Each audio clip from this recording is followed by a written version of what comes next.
আত্মবিশ্বাস কিভাবে বাড়াবেন? এই প্রশ্নটা অনেকেই আমাকে করে থাকেন।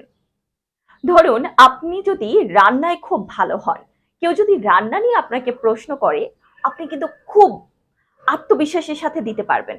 কারণ কি জানেন? কারণ ওই বিষয়ে আপনি দক্ষ। তার মানে আপনি যদি আত্মবিশ্বাস বাড়াতে চান, তাহলে কিছু কিছু জায়গায় আপনার দক্ষতা বাড়াতে হবে। প্রথমত, আপনি যখন কোনো বিষয়ে কথা বলবেন, চেষ্টা করবেন সেই বিষয়টা সম্পর্কে পরিপূর্ণভাবে জানতে। জানলেই আপনি আপনার আত্মবিশ্বাস বাড়াতে পারবেন। যার সাথে কথা বলবেন তার সাথে অবশ্যই আই টু আই কন্ট্যাক্ট রেখে কথা বলবেন। এদিক ওদিক তাকালে সামনের লোকটি মনে করবে আপনি তাকে ফোকাস করছেন না। যখন আপনি কথা বলবেন তখন তার চোখের দিকে তাকিয়ে কথা বলবেন এবং অবশ্যই একটা মৃদু হাসি আপনার ভিতরে থাকতে হবে।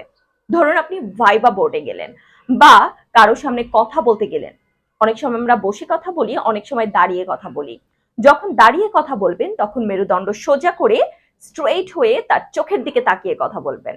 এবং যখন বসে কথা বলবেন তখনও অবশ্যই যে মেরুদণ্ড সোজা করে বসতে হবে। আর ড্রেস আপটা অবশ্যই যে জায়গায় আপনি যাচ্ছেন, যে সিচুয়েশনে আছেন সেইটা পরিপ্রেক্ষিতে পড়বেন। দেখবেন অটোমেটিক আপনার ভিতরে আত্মবিশ্বাস গ্রো করবে। Thank you.